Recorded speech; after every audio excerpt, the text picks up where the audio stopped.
Assalamualaikum warahmatullahi wabarakatuh. Kembali lagi bersama kami, Tobat Nakal Official. Di video kali ini, saya akan menceritakan sebuah kisah misteri tentang pesugihan.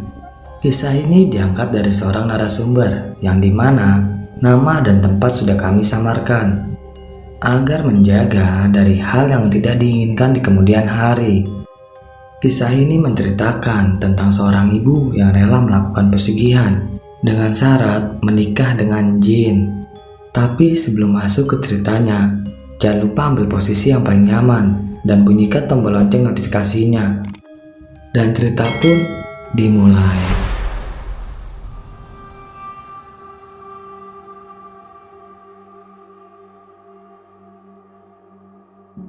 Kehidupan rumah tanggaku pada awalnya sangat bahagia.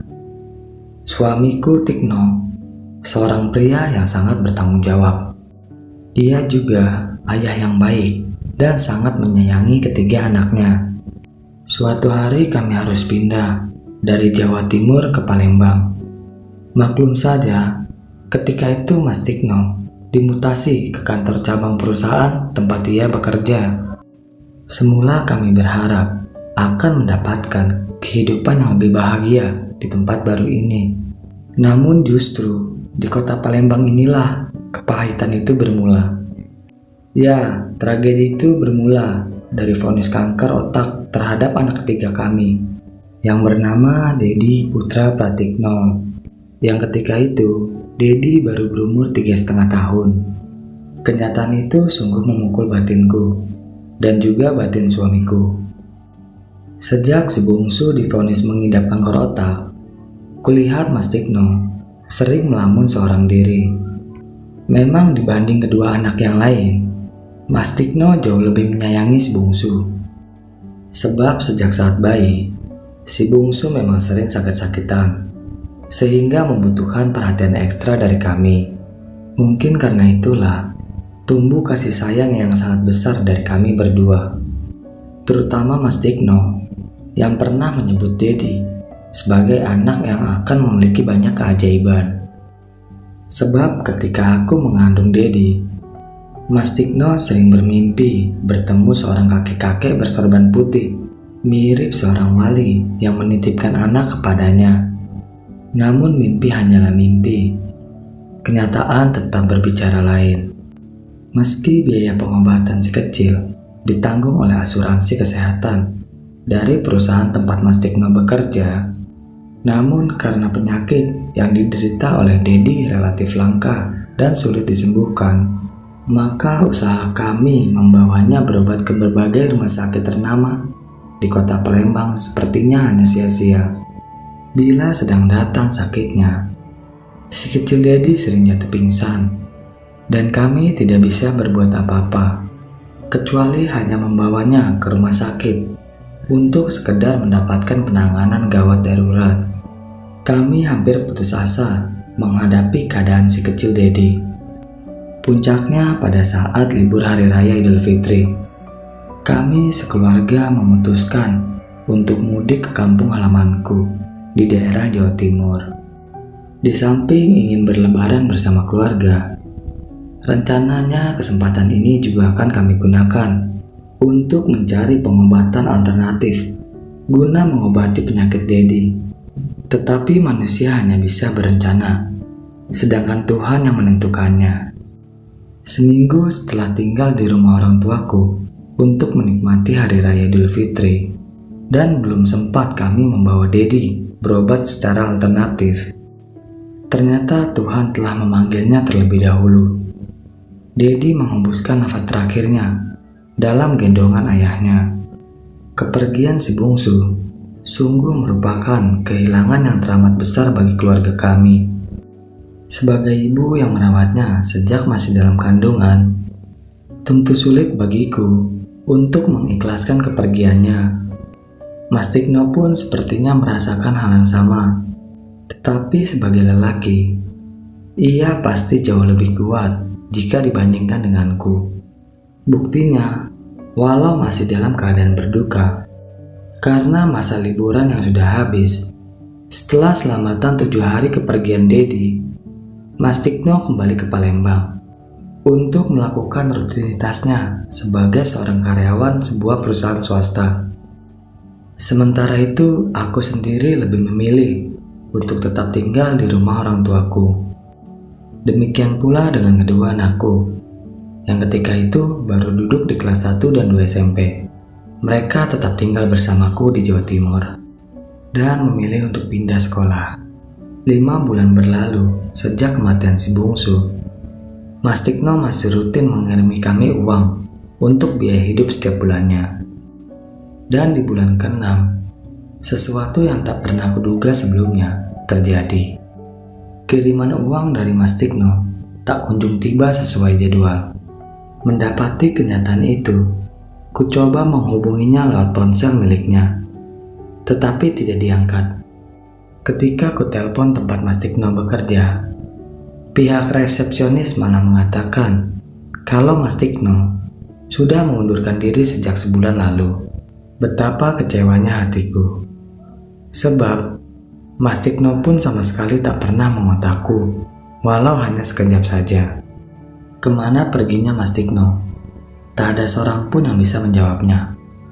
Ia telah pergi tanpa alasan, meninggalkanku dengan 2 orang anak yang masih membutuhkan biaya hidup yang sangat besar, terutama untuk pendidikannya.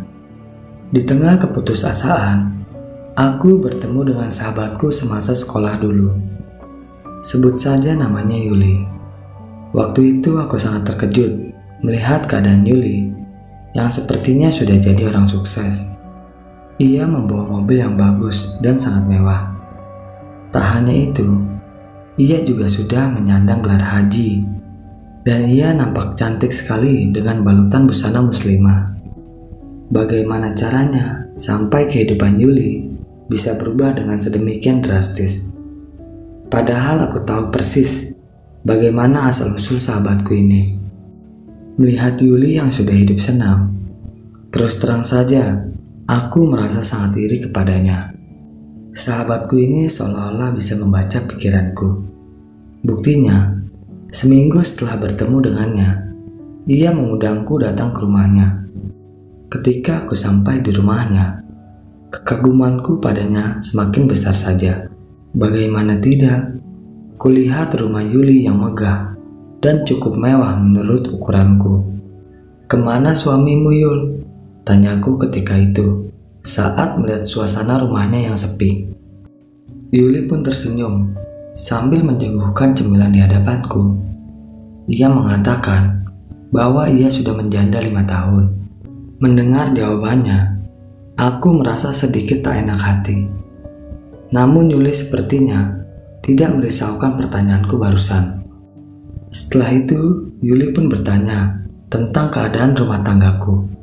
Karena ditodong pertanyaan seperti itu, akhirnya aku ceritakan bagaimana keadaan keluargaku. Sepertinya Yuli sangat tersentuh mendengar ceritaku. Dan ia berkata, "Apakah kau mau melakukan solusi yang akan kuberikan?" "Seperti apa solusi yang kau tawarkan itu, Yul?" Jawabku kembali bertanya. "Kau harus kawin dengan genderuwo," ucap Yuli. Betapa terkejutnya aku mendengar jawaban dari sahabatku ini. Bagaimana mungkin Yuli yang sudah menyandang titel seorang haji itu sampai tega hati menawarkan solusi sesat itu kepadaku? Seolah bisa membaca keterkejutanku, Yuli buru-buru menyambung ucapannya. "Kau jangan terburu-buru berpikiran negatif. Kau pasti menyangka ini semacam pesugihan, bukan?" "Sama sekali tidak. Menurutku ini halal. Kau akan dinikahkan dengan makhluk genderuwo itu secara Islam. Selama kau menjadi istrinya, genderuwo itu akan menafkahimu secara lahir dan batin. Bila kau sudah merasa cukup punya modal, kau bisa bercerai dengannya.